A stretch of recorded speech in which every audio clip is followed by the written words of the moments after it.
ಸಂದರ್ಭದಲ್ಲಿ ಮಗುವಿನ ಕರುಳು ಮತ್ತು ಕಿಡ್ನಿನೇ ಹೊರಗೆ ಬಂದಿತ್ತು.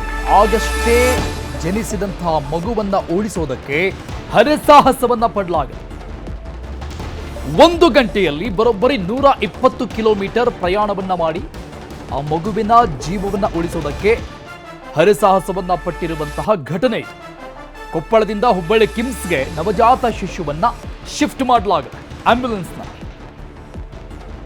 ಈ ಸಂದರ್ಭದಲ್ಲಿ ಪೊಲೀಸರಿಂದ ಮಗುವಿಗಾಗಿ ಝೀರೋ ಟ್ರಾಫಿಕ್ ವ್ಯವಸ್ಥೆಯನ್ನು ಕೂಡ ಮಾಡಲಾಗಿತ್ತು. ಸದ್ಯ ಹುಬ್ಬಳ್ಳಿ ಕಿಮ್ಸ್ನಲ್ಲಿ ನವಜಾತ ಶಿಶುವಿಗೆ ಚಿಕಿತ್ಸೆ ನಡೀತಾ ಇದೆ. ಶಸ್ತ್ರಚಿಕಿತ್ಸೆ ಆಗಿದೆ. ತಾಯಿ ಗರ್ಭದಲ್ಲಿದ್ರೂ ಕೂಡ ಮಗುವಿನ ಚರ್ಮ ಬೆಳೆದಿರಲಿಲ್ಲ. ಹೊಟ್ಟೆ ಭಾಗದಲ್ಲಿ ಚರ್ಮ ಬೆಳೆಯದೇನೆ ಆ ಮಗುವಿನ ಕರುಳು ಮತ್ತು ಕಿಡ್ನಿ ಹೊರಗೆ ಬಂದಿತ್ತು. ಕಿಮ್ಸ್ನಲ್ಲಿ ದಾಖಲಾಗಿರುವಂತಹ ಮಗುವಿನ ಸ್ಥಿತಿ ಚಿಂತಾಜನಕವಾಗಿದೆ ಅನ್ನೋ ಮಾಹಿತಿ ಸಿಗ್ತಾ ಇದೆ.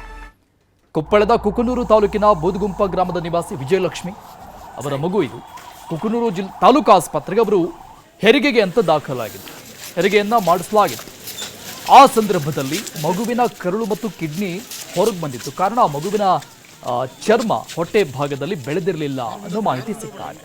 ಇದರಿಂದ ಕರುಳು ಮತ್ತು ಕಿಡ್ನಿ ಭಾಗಗಳು ಹೊರ ಬಂದಿತ್ತು. ಕೊಪ್ಪಳ ಜಿಲ್ಲಾಸ್ಪತ್ರೆಗೆ ರವಾನೆ ಮಾಡಲಾಗಿತ್ತು.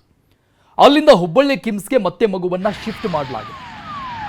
ಝೀರೋ ಟ್ರಾಫಿಕ್ನಲ್ಲಿ 1 ಗಂಟೆಯಲ್ಲಿ 120 ಕಿಲೋಮೀಟರ್ ಕ್ರಮಿಸಿರುವುದು ಆಂಬ್ಯುಲೆನ್ಸ್ನಲ್ಲಿ. ನಿಜಕ್ಕೂ ಕೂಡ ಶ್ಲಾಘನೆಯನ್ನ ವ್ಯಕ್ತಪಡಿಸುವಂತಹ ಕೆಲಸ ಕಾರ್ಯಾಯಿತು. ಪೊಲೀಸ್ ಇಲಾಖೆ ಕೂಡ ಇದಕ್ಕೆ ಸಹಕಾರವನ್ನು ಕೊಟ್ಟಿದೆ. ಪ್ರತಿ ಸಿಟಿಯನ್ನ ಕ್ರಾಸ್ ಮಾಡುವಂಥ ಸಂದರ್ಭದಲ್ಲಿ ಇಲ್ಲಿ ಝೀರೋ ಟ್ರಾಫಿಕ್ ಅನ್ನ ವ್ಯವಸ್ಥೆಯನ್ನ ಮಾಡಿಕೊಟ್ಟು ಈ ಆಂಬ್ಯುಲೆನ್ಸ್ಗೆ ಮಗುವನ್ನ ಸರಿಯಾದ ಟೈಮ್ಗೆ ಹುಬ್ಬಳ್ಳಿಯ ಕಿಮ್ಸ್ಗೆ ತೆಗೆದುಕೊಂಡು ಹೋಗಲಾಗಿದೆ. ಬಟ್ ಆ ಮಗುವಿನ ಸ್ಥಿತಿ ಚಿಂತಾಜನಕವಾಗಿದೆ ಅಂತ ಸದ್ಯಕ್ಕೆ ಮಾಹಿತಿಗಳು ಸಿಗ್ತಾ ಇದೆ. ಕಿಮ್ಸ್ನಲ್ಲಿ ಚಿಕಿತ್ಸೆ ಮುಂದುವರಿತಾ ಇದೆ. ಆದರೆ ಮಗುವಿನ ಸ್ಥಿತಿ ಚಿಂತಾಜನಕವಾಗಿದೆ.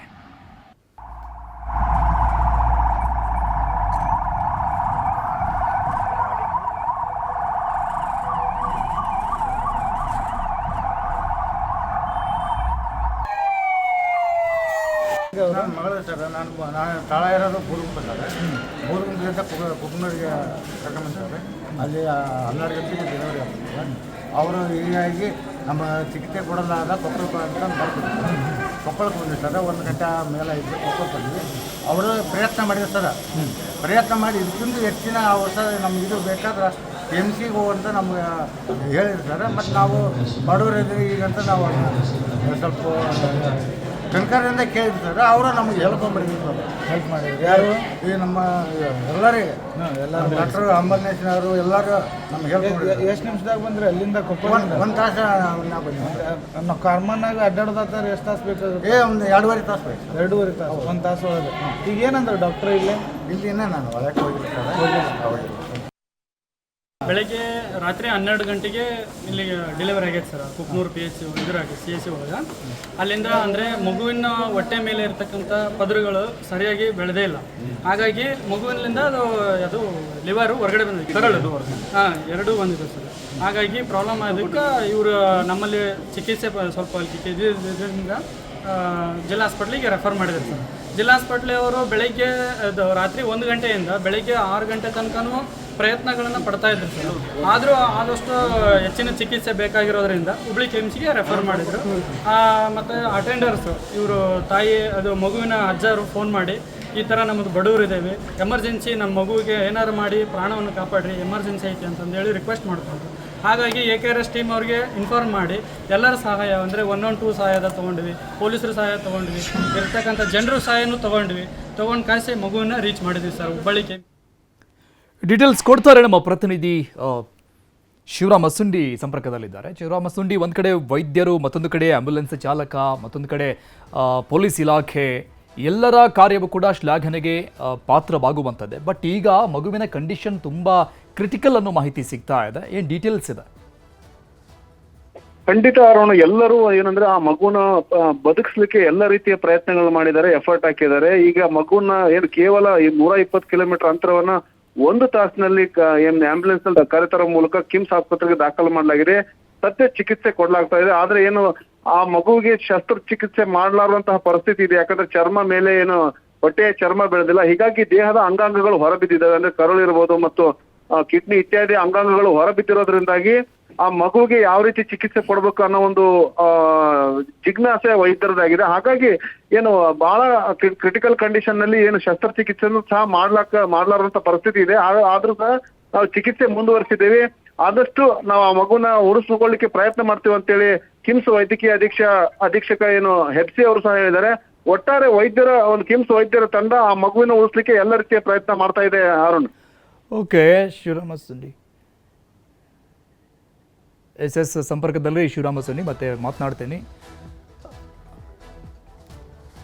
ಡಾಕ್ಟರ್ ಈಶ್ವರ್ ಅಸ್ಬಿ ಅವರು ವೈದ್ಯಕೀಯ ಅಧೀಕ್ಷಕರು ಕಿಮ್ಸ್ ಆಸ್ಪತ್ರೆಯವರು ಸಂಪರ್ಕದಲ್ಲಿದ್ದಾರೆ. ಸರ್ ನಮಸ್ಕಾರ. ನಮಸ್ಕಾರ ಸರ್, ಇದು ರೇರ್ ಕೇಸ್ ಅಂತ ಅನ್ಸುತ್ತಾ? ಡೀಟೇಲ್ಸ್ ನೋಡ್ತಾ ಇದ್ರೆ ನಮಗಂತೂ ರೇರ್ ಅಂತ ಅನಿಸ್ತಿದೆ. ತಾವೇನು ಹೇಳ್ತೀರಾ ಸರ್ ಈ ಕೇಸ್ ಬಗ್ಗೆ? ರೇರ್ ರೀ, but not very rare. 1 in 50,000 ಹಿಂಗ್ incidents once in 2 years 3 years ಬರ್ತಾ ಇರ್ತಾವು. ಇದರಲ್ಲಿ ಇದಕ್ಕೆ ಗ್ಯಾಸ್ಟ್ರೋಚಿಸಿಸ್ ಅಂತ ಹೇಳ್ತಾರೆ ಮೆಡಿಕಲ್ ಟರ್ಮ್. ಅದರಲ್ಲಿ ಅಬ್ಡಮಿನಲ್ ವಾಲ್ ಇರಲ್ಲ, ಇಂಟೆಸ್ಟೈನ್ ಎಲ್ಲ ಹೊರಗೆ ಬಂದಿರ್ತಾವು.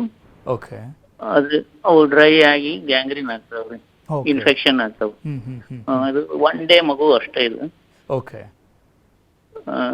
ಸರ್ವೈವಲ್ ಚಾನ್ಸಸ್ ಬಹಳ ಕಡಿಮೆ, ಇವನ್ ಆಫ್ಟರ್ ಸರ್ಜರಿ ಆಲ್ಸೋ. ಈಗ ಸರ್ಜರಿ ಮಾಡೋ ಕಂಡೀಷನ್ ಇಲ್ಲ ಮಗು. ಅದನ್ನ ನೋಡ್ಬಿಟ್ಟು ಡಾಕ್ಟರ್ ಡಿಸೈಡ್ ಮಾಡ್ತಾರೆ ಆಮೇಲೆ.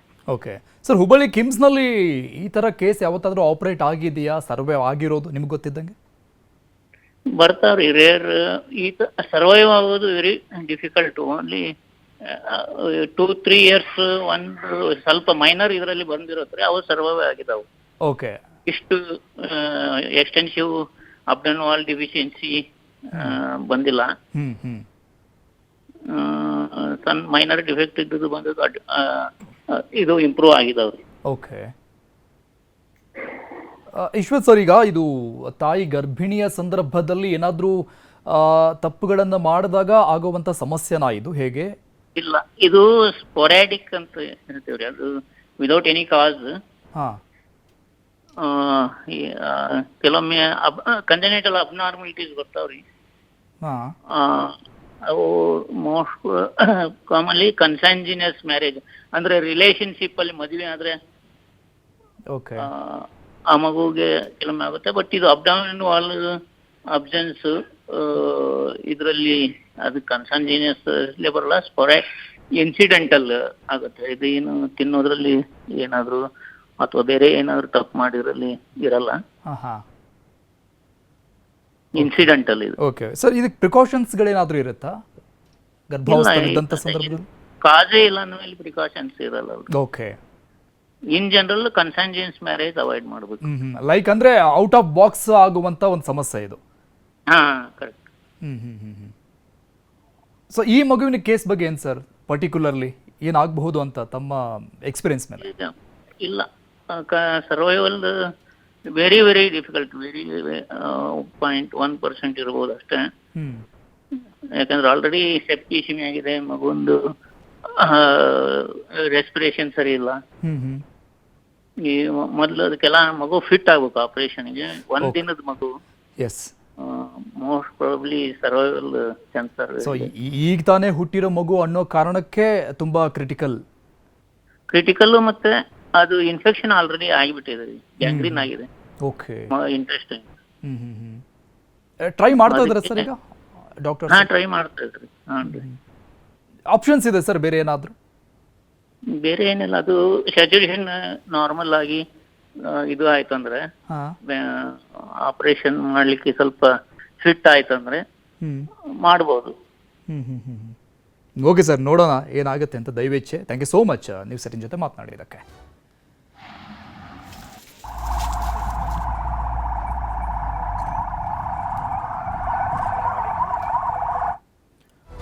ಹೊಸ ವರ್ಷದ ಹೊಸ್ತಿಲಲ್ಲೇ ಬಿಗ್ ಆಪರೇಷನ್ ಆಗಿದೆ ಬೆಂಗಳೂರಲ್ಲಿ ಬರೋಬ್ಬರಿ 3 ಡ್ರಗ್ಸ್ ಫ್ಯಾಕ್ಟರಿಗಳು ಪತ್ತೆಯಾಗಿದೆ. ಪೊಲೀಸರ ಆಪರೇಷನ್ ಸಂದರ್ಭದಲ್ಲಿ 3 ಡ್ರಗ್ಸ್ ಫ್ಯಾಕ್ಟರಿಗಳು ಪತ್ತೆಯಾಗಿದೆ. 55.88 ಕೋಟಿ ಮೌಲ್ಯದ ಮಾದಕ ವಸ್ತುಗಳನ್ನು ಸೀಸ್ ಮಾಡಲಾಗಿದೆ. ಬೆಂಗಳೂರಲ್ಲಿ ತಯಾರಿ ಮಾಡೋದು, ಬೇರೆ ಬೇರೆ ರಾಜ್ಯಗಳಿಗೆ ಅದನ್ನು ಪೂರೈಕೆ ಮಾಡಲಾಗ್ತಾ ಇತ್ತು, ಅಲ್ಲಿ ಮಾರಾಟ ಮಾಡಲಾಗ್ತಾ ಇತ್ತು. ಬಟ್ ಡ್ರಗ್ಸ್ ಫ್ಯಾಕ್ಟರಿಗಳು ಬೆಂಗಳೂರಲ್ಲೇ ಇದ್ದಿದ್ದು ಈಗ ಭಯಾನಕ ಆತಂಕಕಾರಿ ಬೆಳವಣಿಗೆ. ಮಹಾರಾಷ್ಟ್ರ ಪೊಲೀಸರಿಂದ ಬಿಗ್ ಆಪರೇಷನ್ ಆಗಿದೆ ಬೆಂಗಳೂರಲ್ಲಿ. ಒಂದು ಮುಂಬೈನ ಕೇಸ್ ಬೆನ್ನಟ್ಟಿ ಮಹಾರಾಷ್ಟ್ರ ಪೊಲೀಸರು ಬಂದಿತ್ತು. ಆ ಕೇಸ್ನ ತನಿಖೆಗಾಗಿ ಬಂದಿತ್ತು. 55.88 ಕೋಟಿ ಮೌಲ್ಯದ MDMA ಸೀಸ್ ಅನ್ನ ಮಾಡಿದ್ದಾರೆ. 4.1 ಕೆಜಿ ಘನ MDMA, 17 ಕೆಜಿ ದ್ರವ MDMA ಪತ್ತೆಯಾಗಿದೆ. ಒಟ್ಟಾರೆಯಾಗಿ 55.88 ಕೋಟಿ ಮೌಲ್ಯದ 21.4 ಕೆಜಿ ಡ್ರಗ್ಸ್ ಸೀಸ್ ಮಾಡಿರೋದು. ಈ 3 ಡ್ರಗ್ಸ್ ಅನ್ನ ರೆಡಿ ಮಾಡ್ತಾ ಇದ್ದಂತಹ ಅಡ್ಡೆಗಳಲ್ಲಿ ಮಹಾರಾಷ್ಟ್ರ ಪೊಲೀಸರಿಂದ ಭರ್ಜರಿ ಕಾರ್ಯಾಚರಣೆ.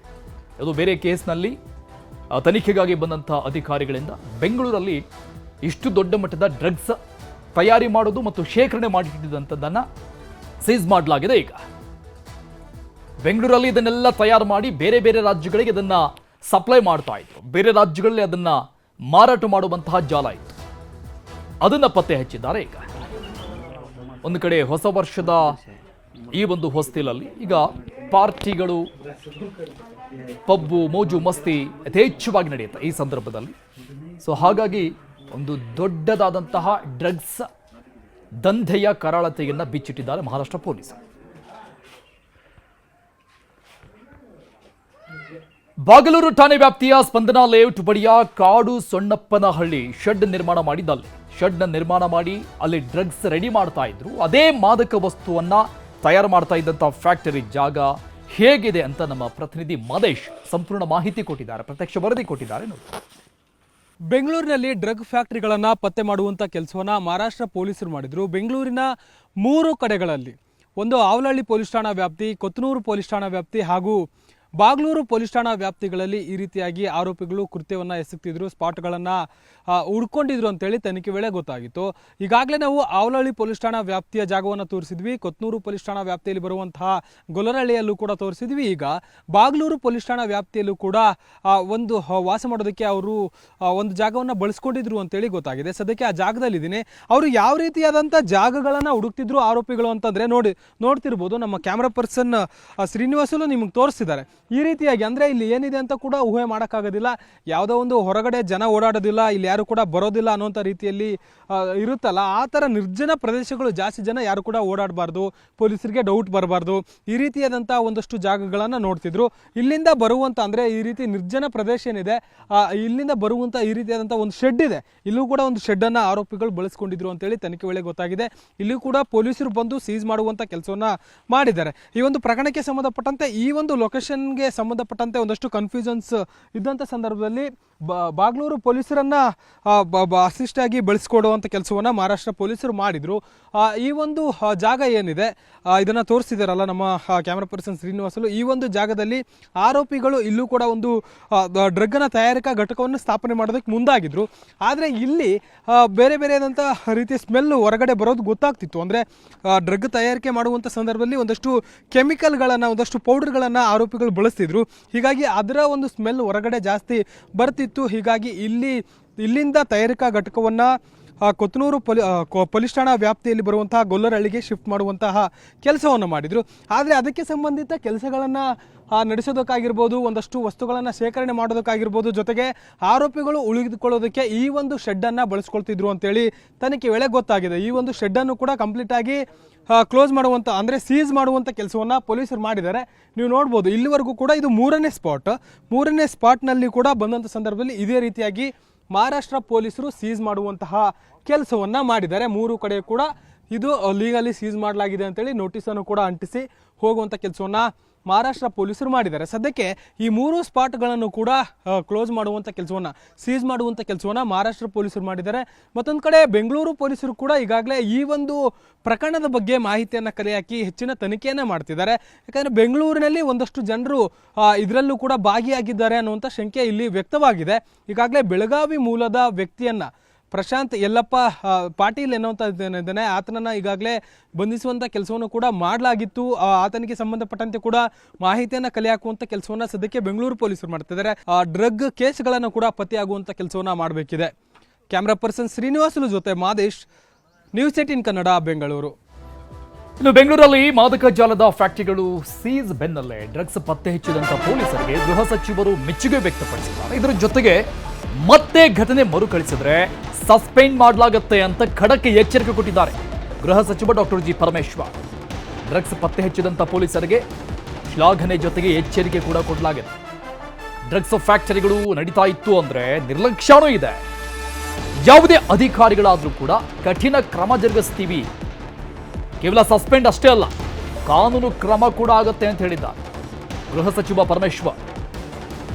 ಅಧಿಕಾರಿಗಳು ಯಾರೇ ಇದ್ರೂ ಕೂಡ ಅವರ ನಿರ್ಲಕ್ಷ್ಯವೂ ಕೂಡ ಇದಕ್ಕೆ ಪಾತ್ರ ಆಗುತ್ತೆ. ಅಂಥವರ ಮೇಲೆ ಕೇವಲ ಸಸ್ಪೆಂಡ್ ಅಷ್ಟೇ ಅಲ್ಲ ಕಠಿಣ ಕ್ರಮಗಳನ್ನು ಕೂಡ ಕಾನೂನಾತ್ಮಕವಾಗಿ ತೆಗೆದುಕೊಳ್ತೀವಿ ಅಂತ ಖಡಕ್ ಎಚ್ಚರಿಕೆಯನ್ನು ಕೊಟ್ಟಿದ್ದಾರೆ. ಮಹಾರಾಷ್ಟ್ರದವರು ಪೊಲೀಸ್ನವರು ಅವರಿಗೆ ಯಾರನ್ನೋ ಬಾಂಬೆನಲ್ಲಿ ಹಿಡಿದಾಗ ಅವನು ಯಾರು ನನಗೆ ಮಾಹಿತಿಯನ್ನು ಅವ್ರಿಗೆ ಕೊಟ್ಟಿದ್ದಾರೆ. ಆ ಮಾಹಿತಿ ಆಧರಿಸ್ಕೊಂಡು ಇಲ್ಲಿ ಅವರು ಬಂದಿದ್ದರು.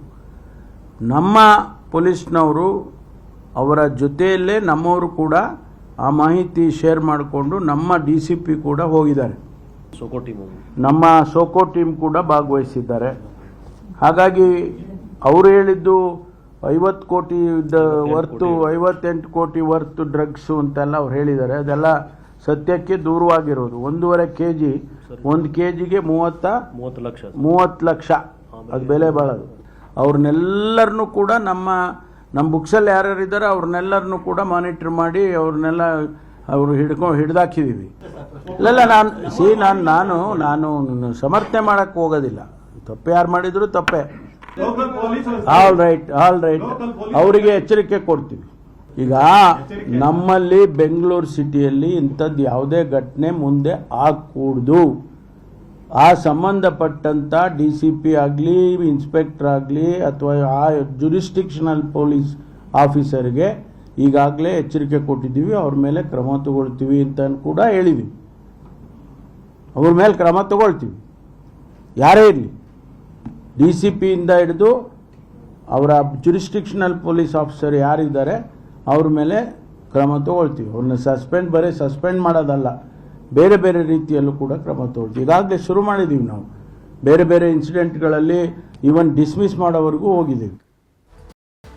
ಕೋಗಿಲು ಕ್ರಾಸ್ ಬಳಿ ಅಕ್ರಮ ಶೆಡ್ಗಳ ತೆರವು ಪ್ರಕರಣಕ್ಕೆ ಸಂಬಂಧಪಟ್ಟಂಗೆ ಬುಲ್ಡೋಸರ್ ಹರಿಸಿದ್ದಕ್ಕೆ ಕೇರಳದಿಂದ ಕಿರಿಕ್ ಶುರುವಾಗಿದೆ. ಸಲ್ಲಿನ ಸಿಎಂ ಪಿಣರಾಯಿ ವಿಜಯನ್ ಈ ಬಗ್ಗೆ ಎಕ್ಸ್ಪೋಸ್ಟ್ನಲ್ಲಿ ಆಕ್ರೋಶ ವ್ಯಕ್ತಪಡಿಸಿದ್ರು. ಕಾಂಗ್ರೆಸ್ ಬುಲ್ಡೋಸರ್ ಶುರುವಾಗಿದೆ ಕರ್ನಾಟಕದಲ್ಲಿ ಅಂತ ಅಲ್ಲಿಂದ ಶುರುವಾಗಿತ್ತು. ಬೆಂಗಳೂರಿಗೆ ಬಂದು ಪರಿಶೀಲನೆ ಮಾಡಿರೋದು ಕೇರಳ ಶಾಸಕ. ಒಂದ್ ಕಡೆ ಕೇರಳ ಶಾಸಕ ಜಲೀಲ್ ನಿಯೋಗ ಭೇಟಿ ಕೊಟ್ರೆ, ಮತ್ತೊಂದು ಕಡೆ ಸಿಎಂ ಇಬ್ರಾಹಿಂ ತಂಡವು ಕೂಡ ಪರಿಶೀಲನೆಗೆ ಮುಂದಾಗ್ತಾರೆ. ಇನ್ನೊಂದು ಕಡೆ ಸರ್ಕಾರದ ವಿರುದ್ಧ ಬಿಜೆಪಿಯವರ ಆಕ್ರೋಶ ಮುಂದುವರಿತಾ ಇದೆ. ಅಕ್ರಮವಾಗಿ ಸರ್ಕಾರಿ ಜಾಗವನ್ನ ಒತ್ತುವರಿ ಮಾಡಿಕೊಂಡಿದ್ರು ಅಂತ ಸಿಎಂ DCM ಆದಿಯಾಗಿ ಎಲ್ಲರೂ ಹೇಳ್ತಾ ಇದ್ದಾರೆ. ಆದ್ರೂ ಕೋಗಿಲು ಅಕ್ರಮ ಕಟ್ಟಡಗಳ ತೆರವು ಪ್ರಕರಣ ರಾಜಕೀಯ ತಿರುವನ್ನ ಪಡೆದುಕೊಂಡಿದೆ. ಅಕ್ರಮ ಅಂತಿದ್ರೆ ಅಲ್ಲಿಗೆ ಬಿಡಬಹುದಾಗಿತ್ತು, ಬಟ್ ರಾಜಕೀಯ ಬೆಳವಣಿಗೆ ಆಗ್ತಾ ಇದೆ ಪ್ರತಿದಿನ ಕೂಡ. ಹಾಗಿದ್ರೆ ಸಚಿವರು, ಬಿಜೆಪಿ ಶಾಸಕರು ಈ ಘಟನೆ ಬಗ್ಗೆ ಏನಂದ್ರು ನೋಡು. ನೋಡಿ, ಏನಕ್ಕೆ ಅವರು ಏನು ತಂತ್ರಗಾರಿಕೆ ಅಥವಾ ಇತ್ಯಾದಿ ಎಲ್ಲ ನೀವು ಅವ್ರನ್ನೇ ಕೇಳಬೇಕಾಗಿದೆ. ಆ ಪಕ್ಷ ಆಡಳಿತದಲ್ಲಿದೆ, ಅವ್ರನ್ನೇ ಕೇಳಬೇಕಾಗಿರೋದು ಅತಿ ಅವಶ್ಯ. ಆದರೆ ಇಷ್ಟಂತೂ ನಿಜ, ನೀನು ಕಾನೂನಾತ್ಮಕವಾಗಿ ಮುಂದುವರಿದಿದ್ರೆ ಒಳ್ಳೆಯದು. ಕಾನೂನು ದೃಷ್ಟಿಯಲ್ಲಿ ಎಲ್ಲ ಕೆಲಸಗಳು ಆಗಬೇಕಾಗಿದೆ. ಅಕ್ರಮನೋ ಅದು ಅಧಿಕೃತನೋ ಅದು ನಮ್ಮ ನ್ಯಾಯಾಲಯ ತೀರ್ಮಾನ ಮಾಡುತ್ತೆ ಅಥವಾ ಸೂಕ್ತ ಅಧಿಕಾರಿಗಳು ತೀರ್ಮಾನ ಮಾಡ್ತಾರೆ. ಅವರ ಸಲಹೆ ಅಥವಾ ಅವರ ಒಂದು ವರದಿ ಪ್ರಕಾರ ನೀವು ತೀರ್ಮಾನ ತಗೊಳ್ಳಿ. ನೋಡಿ, ನಾನು ಕಾಂಗ್ರೆಸ್ಸಿನ ತಂತ್ರಗಾರಿಕೆ ಬಗ್ಗೆ, ಅವ್ರ ಮನಸ್ಸಿನಲ್ಲಿ ಇರ್ತಕ್ಕಂಥ ಆಲೋಚನೆ ಬಗ್ಗೆ ನಾನು ವಿವರಿಸೋದಕ್ಕಾಗಲ್ಲ. ಅವ್ರ ನಾಯಕರಿದ್ದಾರೆ, ನೀವು ಅವ್ರನ್ನೇ ಕೇಳಬೇಕಾಗಿದೆ. ನಾವು ಹೇಳ್ತಾ ಇರೋದು ಕಾನೂನಾತ್ಮಕವಾಗಿ ಕೆಲಸ ಮಾಡಿ, ನಮ್ಮೆಲ್ಲರ ಬೆಂಬಲ ಇದೆ. ಕಾನೂನು ಎಲ್ರಿಗೂ ಒಂದೇ. ಕಾನೂನು ಇದು ಒಕ್ಕೂಟದ ವ್ಯವಸ್ಥೆಯಲ್ಲಿ ಈ ರಾಜ್ಯದವರು ಇಲ್ಲಿರ್ತಾರೆ, ಆ ರಾಜ್ಯದವರು ಅಲ್ಲಿರ್ತಾರೆ, ಎಲ್ಲ ಕಡೆನೂ ಇದ್ದಾರೆ. ಬಟ್ ಆದರೆ ಅಲ್ಲಿ ಕಾರ್ಪೊರೇಷನ್ ಲೆವೆಲಲ್ಲಿ, ಕಾರ್ಪೊರೇಷನ್ ವ್ಯಾಪ್ತಿನಲ್ಲಿ ಈಗ ನಮ್ಮಿಂದ ಹೋಗಿ ಕೇರಳದಲ್ಲಿ ಮನಸ್ಸಿಗೆ ಬಂದಂಗೆ ಮಾಡಲಿಕ್ಕಾಗತ್ತಾ ಅಥವಾ ತಮಿಳ್ನಾಡಲ್ಲಿ ಮಾಡಲಿಕ್ಕಾಗತ್ತಾ? ಸೊ ಅದು ಆ ಕಾರ್ಪೊರೇಷನ್ ಇದೆ, ಅಲ್ಲಿ ಆಡಳಿತ ಇದೆ, ಅಲ್ಲಿ ಕಾನೂನು ವ್ಯವಸ್ಥೆ ಇದೆ, ಅದು ನೋಡ್ಕೊತಾರೆ. ಕರ್ನಾಟಕ ಸರ್ಕಾರ ಮುಸ್ಲಿಮರನ್ನ ಒಕ್ಕಲೆಬ್ಬಿಸುವಂತ ಕೆಲಸ ಮಾಡ್ತದೆ ಅಂತ ಹೇಳಿಕೆ ಕೊಟ್ಟಿದ್ದಾರೆ.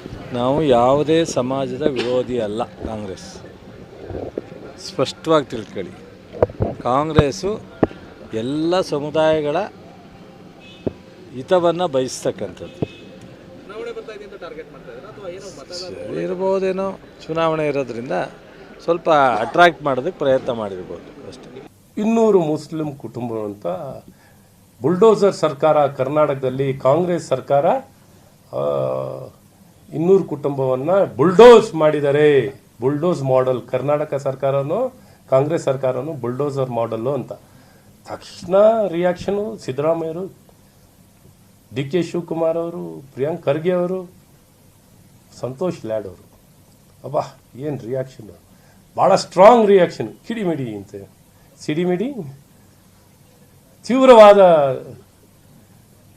ರಿಯಾಕ್ಷನ್ ಕೊಟ್ಟಿರೋ ಅಂತ ಕೇಳಿದ್ರು. ಏನು ಅಗ್ರೆಸಿವ್ ಸ್ಟೇಟ್ಮೆಂಟ್ ವಾಪಸ್ ಅವ್ರಿಗೆ ತಿರುಗೇಟ್ ಕೊಟ್ಟಿದ್ದಾರೆ ಭಾಳ ಬಲವಾಗಿ. ನೀವ್ಯಾರು ನಮ್ಮ ಹಸ್ತಕ್ಷೇಪ ಮಾಡ್ಲಿಕ್ಕೆ ನೀವ್ಯಾರು? ನಮ್ಮ ಕರ್ನಾಟಕದಲ್ಲಿ ನೀವ್ಯಾರ್ರೀ ಹಸ್ತಕ್ಷೇಪ ಮಾಡಲಿಕ್ಕೆ? ರೀ ಮಿಸ್ಟರ್ ಪಿನೈರನ್ ವಿಜಯನ್, ನೀವ್ಯಾರ್ರೀ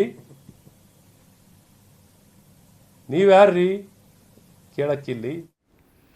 ನಾವು ಕೋಗಿಲ ಲೇಔಟ್ ಬುಲ್ಡೋಸರ್ ರಾಜಕೀಯ ಮುಂದುವರಿತಾ ಇದೆ. ಸದಾಶಿವನಗರದಲ್ಲಿ DK ಶಿವಕುಮಾರ್ ಈ ಬಗ್ಗೆ ಸ್ಪಷ್ಟನೆ ಕೊಟ್ಟಿದ್ದಾರೆ. ಸ್ವಪಕ್ಷದವರು ವಿಪಕ್ಷದವರ ಪ್ರಶ್ನೆಗೆಲ್ಲ DK ಶಿವಕುಮಾರ್ ಖಡಕ್ ಉತ್ತರ ಕೊಟ್ಟಿದ್ದಾರೆ. ಸದಾಶಿವನಗರದಲ್ಲಿ ಮಾತನಾಡಿದರು ಇದೇ ವಿಚಾರಕ್ಕೆ ಸಂಬಂಧಪಟ್ಟಂಗೆ. DKಶಿ ಬಿಜೆಪಿಯವರು ಅವರ ಉಸ್ತುವಾರಿಗಳು ಹೇಳಿದಾಗ ಕೇಳಲ್ವಾ? ಹಾಗೆ KC ವೇಣುಗೋಪಾಲ್ ಹೇಳಿದ್ದಾರೆ, ಅವರಿಗೆ ಹಕ್ಕಿದೆ, ಆದರೆ ಕಾನೂನು ಎಲ್ಲರಿಗೂ ಒಂದೇ ಅಂತ DK ಶಿವಕುಮಾರ್ ಆಗಿರುವಂತಹ ಬೆಳವಣಿಗೆಗೆ, ಆಗ್ತಾ ಇರುವಂತಹ ರಾಜಕೀಯ ಬೆಳವಣಿಗೆಗೆ ತಿರುಗೇಟನ್ನು ಕೊಟ್ಟಿದ್ದಾರೆ. ಕಾನೂನು ಎಲ್ಲರಿಗೂ ಒಂದೇ ಅಂತ ಹೇಳಿದ್ದಾರೆ. ನಾಳೆ CM ಇದ್ರ ಬಗ್ಗೆ ಒಂದು ಮೀಟಿಂಗ್ ಕರೆದಿದ್ದಾರೆ ಅಂತಾನು DK ಶಿವಕುಮಾರ್ ಸ್ಪಷ್ಟಪಡಿಸಿದರು.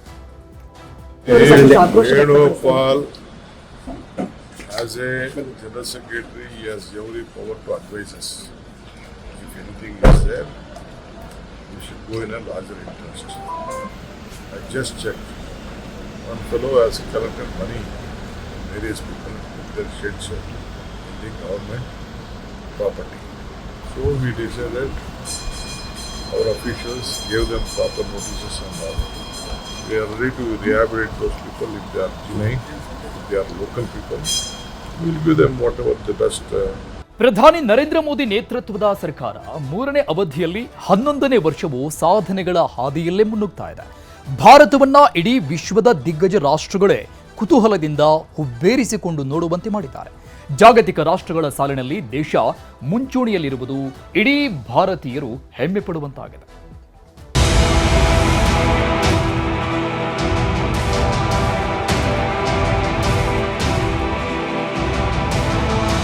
ಯೋಜನೆ, ಸಂಶೋಧನೆ, ಅಭಿವೃದ್ಧಿ, ಮಾರುಕಟ್ಟೆ ವಿಸ್ತರಣೆ, ದೇಶದ ಸರ್ವತೋಮುಖ ಅಭಿವೃದ್ಧಿಗೆ ಪ್ರಧಾನಿ ನರೇಂದ್ರ ಮೋದಿ ಸದಾ ಜಪಿಸುವ ಈ 4 ಅಂಶಗಳು ಇಂದು ಭಾರತವನ್ನ ಇಡೀ ವಿಶ್ವದಲ್ಲೇ ಮುಂಚೂಣಿಯಲ್ಲಿರುವಂತೆ ಮಾಡಿವೆ.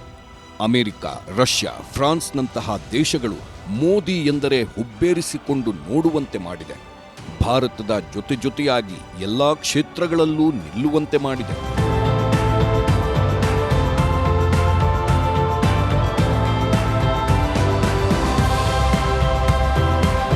ಈ ವರ್ಷ ಭಾರತೀಯರು ಇನ್ನಷ್ಟು ಸಕಾರಾತ್ಮಕವಾಗಿ ಯೋಚಿಸಲು, ವೇಗವಾಗಿ ಮುನ್ನಡೆಯಲು ಮತ್ತು ಸುಧಾರಣೆಗಳನ್ನು ಜಾರಿಗೆ ತರಲು ಇತಿಹಾಸ ನಿರ್ಮಿಸಿದ ವರ್ಷ. ಮೋದಿ ನಾಯಕತ್ವದಲ್ಲಿ ಹಳೆಯ ಕಾನೂನುಗಳನ್ನು ಪರಿಷ್ಕರಣೆ ಮಾಡಲಾಗಿದೆ. ತೆರಿಗೆ ಮತ್ತು ನಿಯಂತ್ರಣ ವ್ಯವಸ್ಥೆ ಸರಳೀಕರಣವಾಗಿದೆ. ಕೈಗಾರಿಕೆಗಳಿಗೆ ಹೊಸ ರೂಪುರೇಷೆ ನೀಡಲಾಗಿದೆ. ಆಡಳಿತ ಯಂತ್ರ ನವಭಾರತದ ಆಶಯಗಳಿಗೆ ತಕ್ಕಂತೆ ಅತಿ ವೇಗವಾಗಿ ಕೆಲಸ ಮಾಡುತ್ತಿದೆ.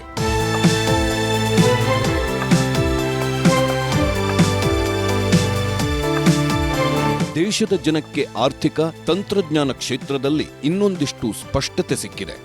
ಜಾಗತಿಕ ಮಟ್ಟದಲ್ಲಿ ಬೆಳೆಯುವ ಅವಕಾಶಗಳನ್ನು ಸೃಷ್ಟಿಸಲಾಗಿದೆ. ಗ್ರಾಮೀಣ ಭಾರತದಿಂದ ಕೈಗಾರಿಕೆಗಳವರೆಗೆ ಮಾರುಕಟ್ಟೆ ವಿಸ್ತರಣೆ ತನಕ ಉಜ್ವಲ ಭವಿಷ್ಯ ರೂಪಿಸುವ ಉದಯೋನ್ಮುಖ ಕೆಲಸಗಳಾಗಿವೆ.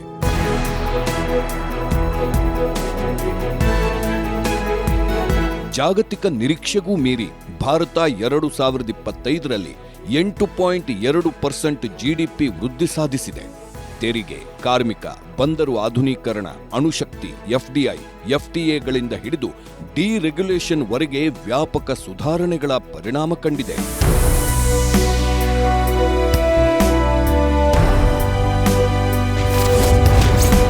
ಕಾರ್ಮಿಕ ಕ್ಷೇತ್ರದಲ್ಲಿ ಸುಧಾರಣೆಗಳು. 29 ವಿಭಜಿತ ಕಾನೂನುಗಳನ್ನು 4 ಆಧುನಿಕ ಕಾರ್ಮಿಕ ಸಂಹಿತೆಗಳಾಗಿ ಏಕೀಕರಿಸುವ ಮೂಲಕ 2025ರಲ್ಲಿ ಭಾರತ ಉದ್ಯೋಗ ಜಗತ್ತಿಗೆ ಸ್ಪಷ್ಟತೆ ಮತ್ತು ಭದ್ರತೆ ತಂದಿದ್ದಾರೆ ಪ್ರಧಾನಿ ನರೇಂದ್ರ ಮೋದಿ. ನ್ಯಾಯಸಮ್ಮತ ವೇತನ, ಕೈಗಾರಿಕಾ ಕ್ಷೇತ್ರಗಳ ಅಭಿವೃದ್ಧಿ, ಜನರಿಗೆ ಸಾಮಾಜಿಕ ಭದ್ರತೆ ಮತ್ತು ಸುರಕ್ಷಿತ ಕೆಲಸದ ವಾತಾವರಣವನ್ನು ಸೃಷ್ಟಿಸುವ ಕೆಲಸದ ಮೇಲೆ ಮೋದಿ ಸರ್ಕಾರ ಹೆಚ್ಚಿನ ಗಮನ ನೀಡಿದೆ.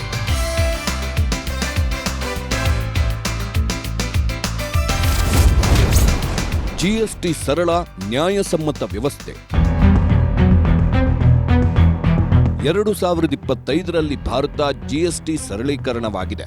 ಎಲ್ಲ ಸ್ಲ್ಯಾಬ್ಗಳನ್ನು ತೆಗೆದುಹಾಕಿ ಕೇವಲ 2 ಸ್ಲ್ಯಾಬ್ ಅಂದ್ರೆ 5% ಮತ್ತು 18% ಮಾತ್ರ ಉಳಿಸಿಕೊಳ್ಳಲಾಗಿದೆ. ಇದು ಗ್ರಾಹಕರು, ಎಂಎಸ್ಎಂಇಗಳು, ಕೃಷಿ ಮತ್ತು ಕಾರ್ಮಿಕ ಆಧಾರಿತ ಕ್ಷೇತ್ರಗಳಿಗೆ ದೊಡ್ಡ ನೆರವಾಗಿದೆ. ಇದರ ನಡುವೆಯೇ ಆದಾಯದಲ್ಲಿ ಬೆಳವಣಿಗೆ ನಿರಂತರವಾಗಿದ್ದು, ಮುಂದಿನ ವರ್ಷ ಜಿಎಸ್ಟಿ ಆದಾಯ ಹೆಚ್ಚಾಗುವ ಎಲ್ಲಾ ಆಶಾದಾಯಕ ಮಾರ್ಗಗಳೂ ಕಾಣಿಸುತ್ತಿವೆ.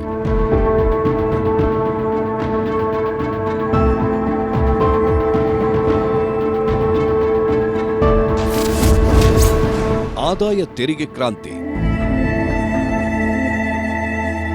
ವಾರ್ಷಿಕ 12 ಲಕ್ಷದವರೆಗಿನ ಆದಾಯಕ್ಕೆ ಆದಾಯ ತೆರಿಗೆ ರದ್ದು ಮಾಡಲಾಗಿದೆ. ಇದು ಮಧ್ಯಮ ವರ್ಗಕ್ಕೆ ಬಂಪರ್ ಸಿಕ್ಕಂತಾಗಿದೆ. ಜೊತೆಗೆ 1961ರ ಹಳೆಯ ಕಾನೂನಿನ ಬದಲು ಹೊಸ, ಸರಳ, ತಂತ್ರಜ್ಞಾನ ಆಧಾರಿತ ಆದಾಯ ತೆರಿಗೆ ಕಾಯ್ದೆ 2025 ಜಾರಿಗೆ ತರಲಾಗಿದೆ.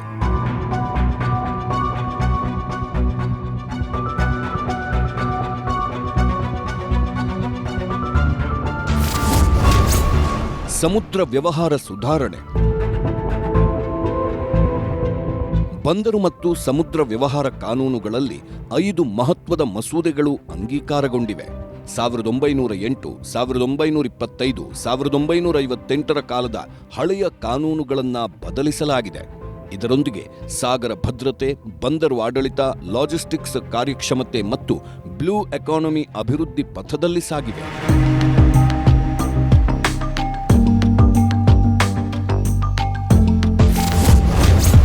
ವ್ಯಾಪಾರ ವಹಿವಾಟು ಸರಳೀಕರಣ, ಎಂಎಸ್ಎಂಇ ಸುಧಾರಣೆಗಳು. ವ್ಯಾಪಾರ ವಹಿವಾಟು ಕ್ಷೇತ್ರದ ಸರಳೀಕರಣ ಮಾಡುವ ನಿಟ್ಟಿನಲ್ಲಿ ಸಾಕಷ್ಟು ನಿಯಮಗಳಲ್ಲಿ ಸುಧಾರಣೆ ಮಾಡಲಾಗಿದೆ. ಈ ಮೂಲಕ 76 ಉತ್ಪನ್ನಗಳ ಮೇಲಿದ್ದ ಕಡ್ಡಾಯ ಅನುಮೋದನೆ ರದ್ದಾಗಿದೆ. ಈ ಮೂಲಕ ಸಣ್ಣ, ಮಧ್ಯಮ ಉತ್ಪಾದಕರ ಹಿತ ಕಾಪಾಡುವ ಕೆಲಸವಾಗ್ತಿದೆ. ಎಂಎಸ್ಎಂಇ ಮೇಲೆ ಹೂಡಿಕೆ ಮತ್ತು ಟರ್ನ್ಓವರ್ ಮಿತಿಗಳನ್ನು ಭಾರೀ ಪ್ರಮಾಣದಲ್ಲಿ ಹೆಚ್ಚಿಸಿ ಉದ್ಯಮಗಳಿಗೆ ಅನುಕೂಲ ಮಾಡಿಕೊಡಲಾಗಿದೆ.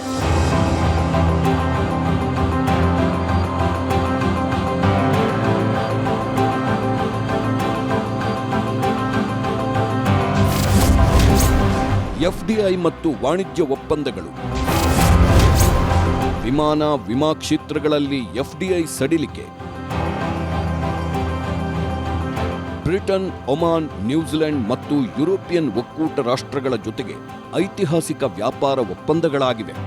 $100 ಬಿಲಿಯನ್ ಹೂಡಿಕೆಗೆ ಒಪ್ಪಂದವಾಗಿದ್ದು, ಈ ಮೂಲಕ ಜಾಗತಿಕ ವ್ಯಾಪಾರ ಕೇಂದ್ರವಾಗಿ ಭಾರತ ಇನ್ನಷ್ಟು ಬಲವಾಗ್ತಿದೆ.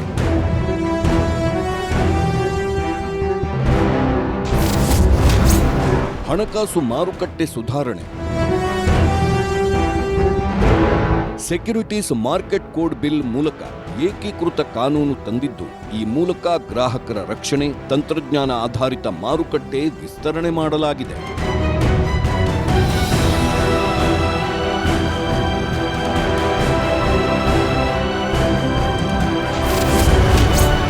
ಅಪರಾಧಗಳಿಗೆ ಕಡಿವಾಣ. 200ಕ್ಕೂ ಹೆಚ್ಚು ಸಣ್ಣ ಅಪರಾಧಗಳನ್ನು ಡಿಕ್ರಿಮಿನಲೈಸ್ ಮಾಡಲಾಗಿದೆ. ಹಲವಾರು ಹಳೆಯ ಕಾನೂನುಗಳನ್ನು ರದ್ದು ಮಾಡಲಾಗಿದೆ.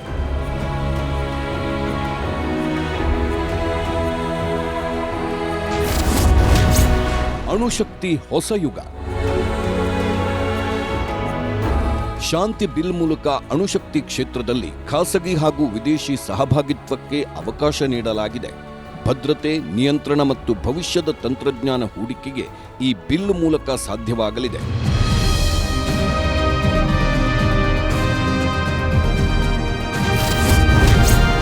ಗ್ರಾಮ ಉದ್ಯೋಗಕ್ಕೆ ಹೊಸ ರೂಪ. ವಿಕಸಿತ ಭಾರತ ಹಾಗೆ ಗ್ರಾಮ್ ರೋಜ್ಗಾರ್ ಬಿಲ್ ಮೂಲಕ ಉದ್ಯೋಗ ಖಾತರಿ ಯೋಜನೆಯ ದಿನಗಳನ್ನ ಹೆಚ್ಚಳ ಮಾಡಲಾಗಿದೆ. 100 ದಿನಗಳಿಂದ 125 ದಿನಕ್ಕೆ ಹೆಚ್ಚಳ ಮಾಡಲಾಗಿದೆ.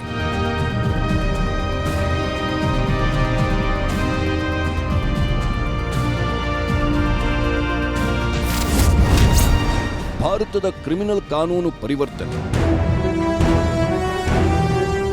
ಬ್ರಿಟಿಷರ ಕಾಲದಿಂದಿದ್ದ 1860ರ ಐಪಿಸಿ ಸೆಕ್ಷನ್ಗಳಿಗೆ ಮೋದಿ ಸರ್ಕಾರ ಅಂತ್ಯ ಹಾಡಿದೆ. ಭಾರತೀಯ ನ್ಯಾಯ ಸಂಹಿತೆ ಈ ವರ್ಷ ಸಂಪೂರ್ಣ ಮಟ್ಟದಲ್ಲಿ ಜಾರಿಯಾಗಿದೆ.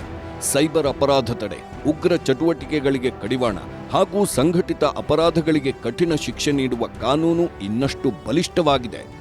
ಈ ಎಫ್ಐಆರ್ ಡಿಜಿಟಲ್ ಸಾಕ್ಷ್ಯ ಸಾಬೀತಿಗೆ ಮಾನ್ಯತೆ ಹೆಚ್ಚಾಗಿದೆ.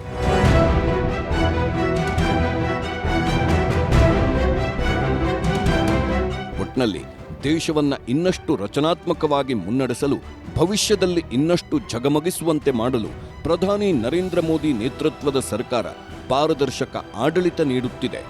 ಕಾರ್ಮಿಕರಿಗೆ ಗೌರವ, ಮಧ್ಯಮ ವರ್ಗಕ್ಕೆ ತೆರಿಗೆ ಸ್ವಾತಂತ್ರ್ಯ, ಉದ್ಯಮಿಗಳಿಗೆ ಸರಳ ವ್ಯವಸ್ಥೆ, ಜಾಗತಿಕ ಮಟ್ಟದಲ್ಲಿ ವಿಶ್ವಾಸ ಗಳಿಕೆ ಇವೆಲ್ಲವೂ ವಿಕಸಿತ ಭಾರತ 2047ರ ಕನಸಿಗೆ ಇನ್ನಷ್ಟು ಆಶಾಭಾವನೆ ಮೂಡಿಸಿವೆ.